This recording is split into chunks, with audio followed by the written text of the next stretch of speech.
कभी सोचा है कि किसी सरकारी स्कूल में एक नया क्लासरूम या कंप्यूटर लैब या फिर एक लाइब्रेरी आखिर बनती कैसे है? अच्छा, इसका जवाब ना एक ऐसे सरकारी दस्तावेज में छिपा है जो देखने में तो शायद बहुत साधारण लगे, लेकिन असल में यही दस्तावेज हमारे बच्चों की शिक्षा का भविष्य तय करता है। तो चलिए इसे समझते हैं। सबसे पहले देखेंगे कि आखिर स्कूलों की प्लानिंग में चुनौती क्या है। फिर उस सरकारी आदेश को देखेंगे जो इस समस्या को सुलझाने के लिए आया है। इसके बाद ये जानेंगे कि अपडेट की प्रक्रिया है क्या, और आखिर में किसकी क्या जिम्मेदारी है और इसका हम सब पर क्या असर पड़ेगा। तो सबसे पहले तो यही समझना जरूरी है कि आखिर इस सरकारी आदेश की जरूरत पड़ी ही क्यों। मतलब ऐसी क्या बड़ी समस्या है जिसे सुलझाने की कोशिश हो रही है। देखिए, सवाल सुनने में जितना सीधा लगता है ना, इसका जवाब उतना ही पेचीदा है। और इस पूरे जवाब की जड़ में है एक बहुत ही ताकतवर चीज, डेटा।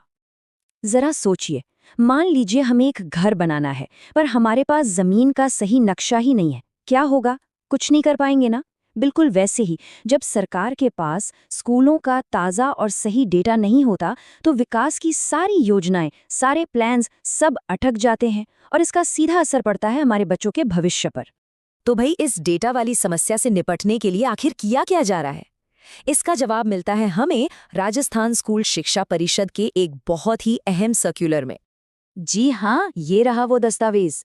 और इसे हल्के में मत लीजिएगा, ये कोई मामूली कागज का टुकड़ा नहीं है, बल्कि ये एक ऐसा आदेश है जो पूरे राज्य के सरकारी स्कूलों को ये निर्देश देता है कि डेटा की इस समस्या को अब जड़ से खत्म करना ही होगा। अच्छा, तो ये सारा डेटा जाएगा कहाँ? ये सब इकट्ठा होता है शाला दर्पण नाम के एक ऑनलाइन पोर्टल पर। आप इसे एक तरह से स्कूलों का गूगल समझ सकते हैं, जहां हर एक स्कूल की पूरी कुंडली मौजूद होती है। इस सर्कुलर की बस ये एक लाइन इसकी पूरी गंभीरता को बता देती है। इसका मतलब है कि किसी भी तरह की लापरवाही या गलती की कोई गुंजाइश नहीं है। जानकारी 100% सटीक और ताज़ा होनी चाहिए। बस बात खत्म। और इतनी सारी मेहनत का आखिर मकसद क्या है? सीधी सी बात है, हमारे बच्चों का बेहतर भविष्य।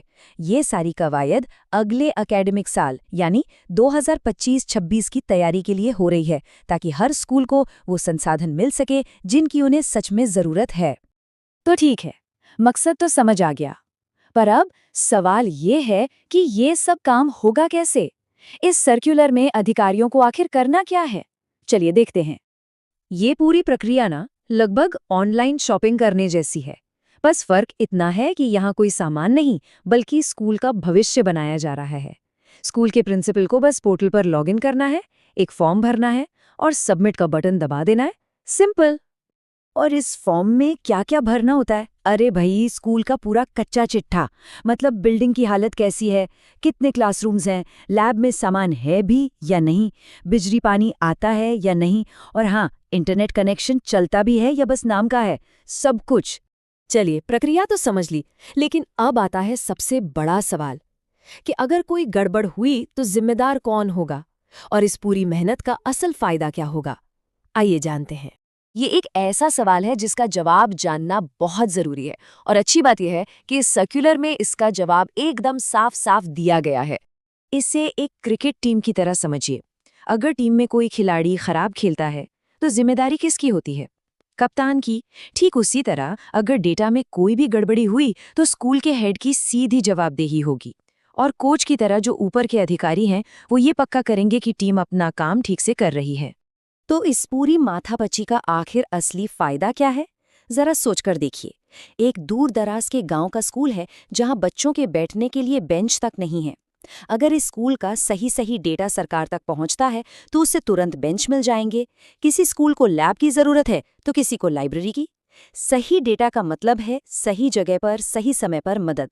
प्रोजेक्ट्स को मंजूरी जल्दी मिलती है और बच्चों को पढ़ने का एक बेहतर माहौल मिलता है। यही तो है इस पूरी कवायद का असली जादू। तो सवाल ये उठता है कि क्या ये डेटा की ताकत वाकई हमारी शिक्षा व्यवस्था की पूरी तस्वीर बदल सकती है? देखिए, ये सवाल सिर्फ सरकार के लिए नहीं है, हम सबके लिए है।